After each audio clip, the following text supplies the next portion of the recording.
Hello, I'd like to talk to you a little bit about posture. Now, when we talk about posture, I don't mean the sort of stiff military posture. We must be relaxed at all times. And the first thing I would start off with was actually relaxing the knees. The knees can be slightly, not bent, but not stiff. We shouldn't lock out our knees. What that does, in actual fact, stiffens muscles in the back and really causes breathing problems. Also, any tension in the body results in tension along the instrument. So let's start off with being nicely relaxed and almost bouncy. And then when we hold the flute, it's almost like hugging a tree. So we have this feeling rather than this feeling. Now, so if we're nice and relaxed here, another trick I use is I get my students, particularly the younger ones, to raise the flute over their head and then just to bring it down again. And then that relaxed arm position, there it is, it's quite natural, it's a relaxed arm position. Now I'm just going to change my focus just a little bit this way. I always recommend that people teach with one, advising that one foot is forward of the other foot, almost like a stance, that you have in boxing, which I hate.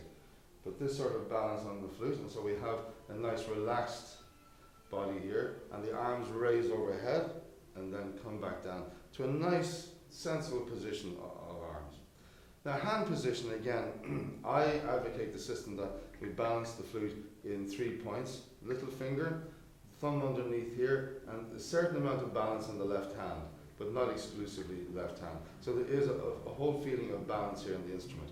Also, I would get younger players to balance a bit like this, but not like that, because that is really way too heavy. So placing the flute here in the left hand and just balancing almost like a seesaw. And actually, in effect, holding the flute here like this is like the fulcrum point in a seesaw. So again, nice relaxed hand position, and hands are sensibly placed, fingers are sensibly placed. Again, if you play a closed hole flute, aim to play in the center of the keys. If you play an open hole flute, you have to play in the center of the keys, but we have to be careful that the fingers are slightly bent. And also, I find this a particularly important finger on the flute, that it stays bent. If this collapses, the whole hand, the left hand particularly collapses. Right hand, it's very crucial again, this finger. So I would say that these two fingers on the flute are very important, that they kept bent. A sensible thumb position, nothing weird or wonderful. Again, I have to be careful myself because I've got really strange thumbs.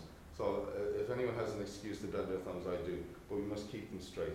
And then finally, when we have all of this going, this is a very good exercise to keep the wrists relaxed. And above all, whatever position we take up, it must be relaxed, because there is a certain amount of tension in performance. In fact, there needs to have a good performance. So we need to have the instrument as relaxed as possible. Then we place it here, as I said earlier, that this placement is very, very important. Spending a second or a millisecond, just a little bit of a wiggle.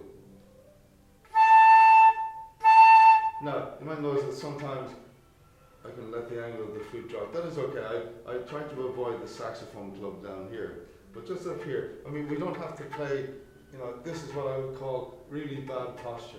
Relax the whole thing.